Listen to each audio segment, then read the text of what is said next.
What's up, everyone? Jars here, and I'm gonna do something a little different today and do a review on a new controller I got. Now, generally, I would play with the standard Xbox One controllers. I guess they're not exactly standard because they're the Gears of War Edition ones. But anyway, typically I'd play with those, but I don't like the durability, or I guess I should say fortitude, of the buttons and the joysticks. And even when I had a 360 or the Xbox One I had before I got the One S, the controllers just, they didn't seem to last that long when it comes to hardcore gaming. And so I decided to invest in something different. First of which being the Razer Wildcat. Now, I don't really have anything negative to say about this controller. Well, except maybe the grips that came with this.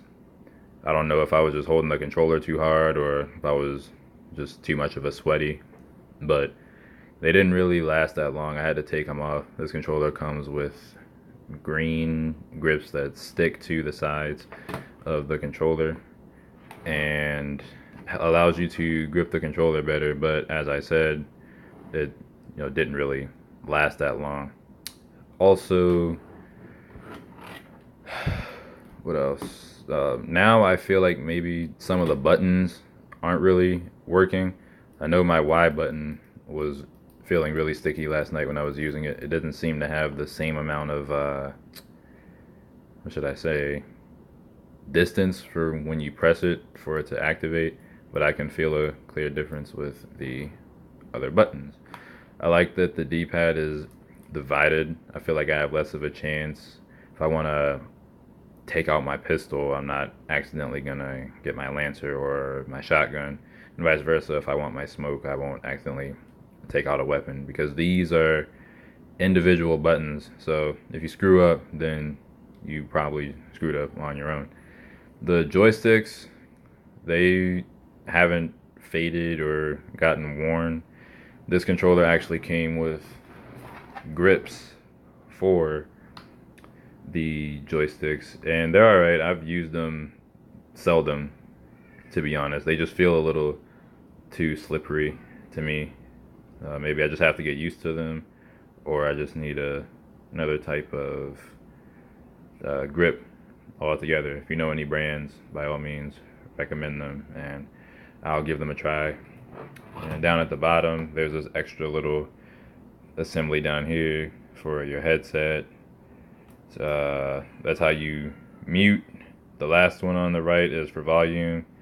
I believe the other two buttons on the left are something to do with profile, but I haven't really messed with those at all, so I am not entirely sure. On the rear of the controller, you have extra mappable buttons. There's also trigger stops, which are these right here. You can see the difference. If you think it's going to help with rapid fire, it doesn't. And if you use rapid fire, you're a noob and you shouldn't play video games in the first place.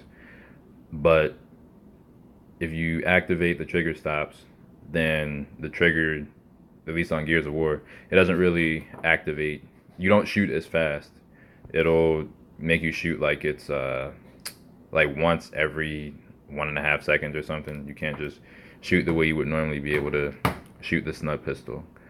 The controller is wired, so that might be a deal breaker for some people that prefer a wireless connection. And it does have its pros, but I got tired of buying batteries and trying to find a battery pack. So I don't mind the wired connection. The controller is lightweight compared to the Elite.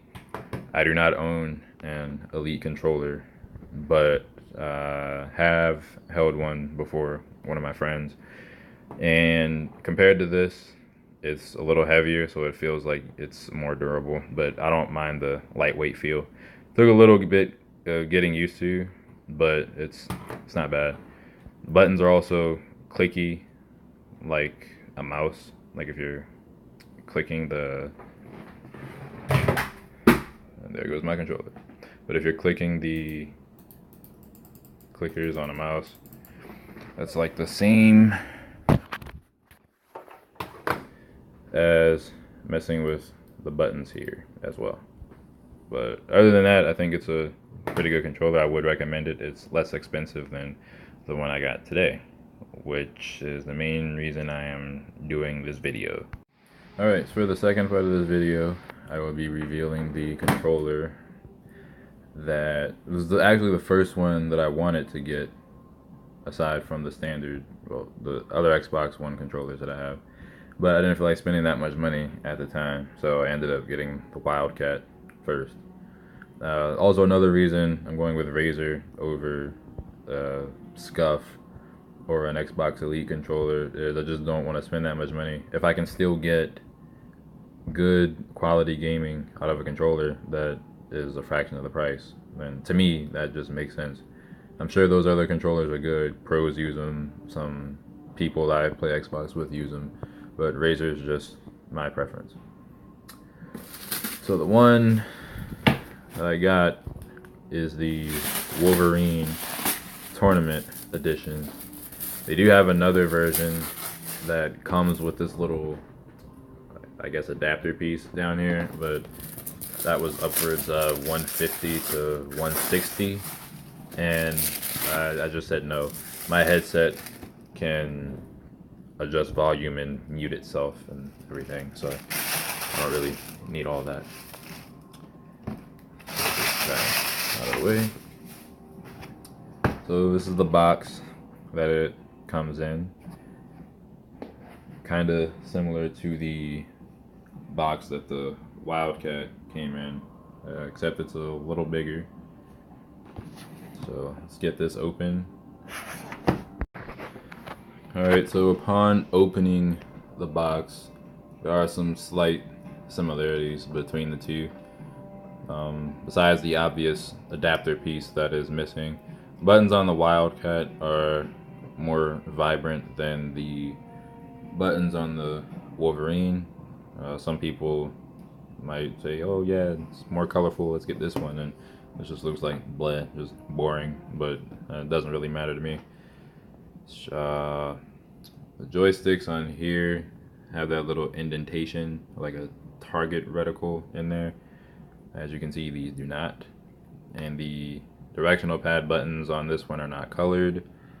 And on this controller, they are colored. So, let's take it out of the box.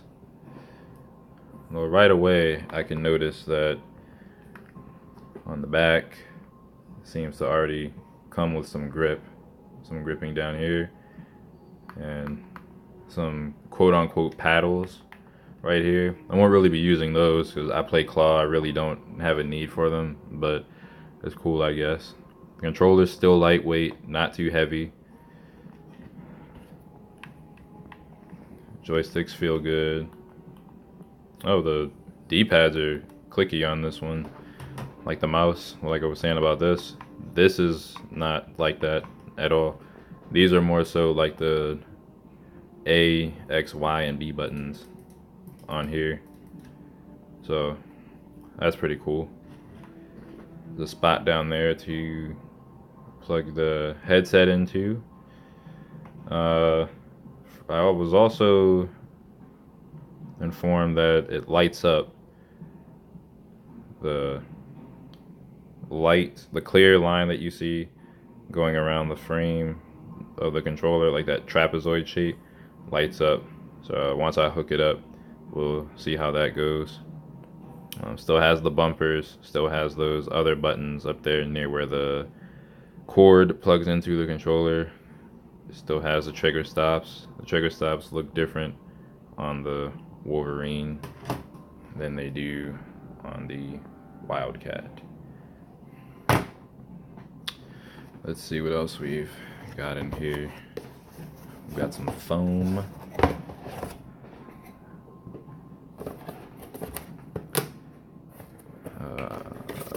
I guess warranty stuff or an instructional manual that could come in handy. I don't typically use those unless I need to, but yeah, that's in there.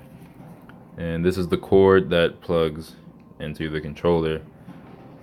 So another thing I've also noticed is this does not come with a carrying case for the controller. Wildcat, on the other hand, came with, that might be the wrong side, came with a carrying case for its controller.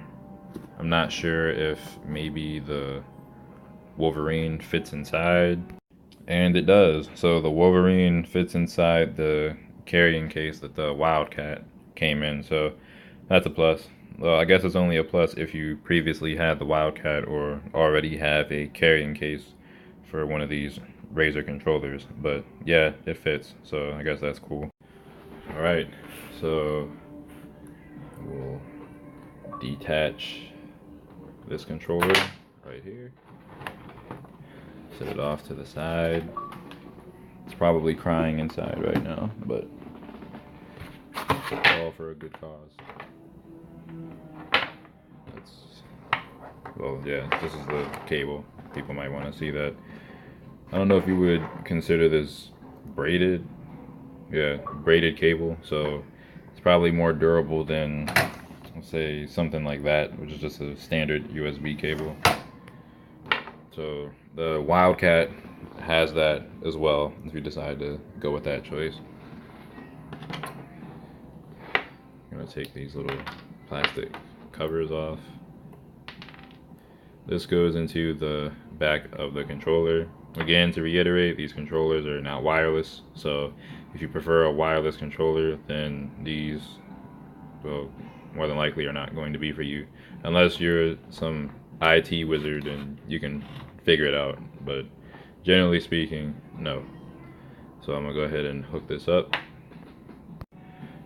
And all right, look at that cool, pretty colors that we have.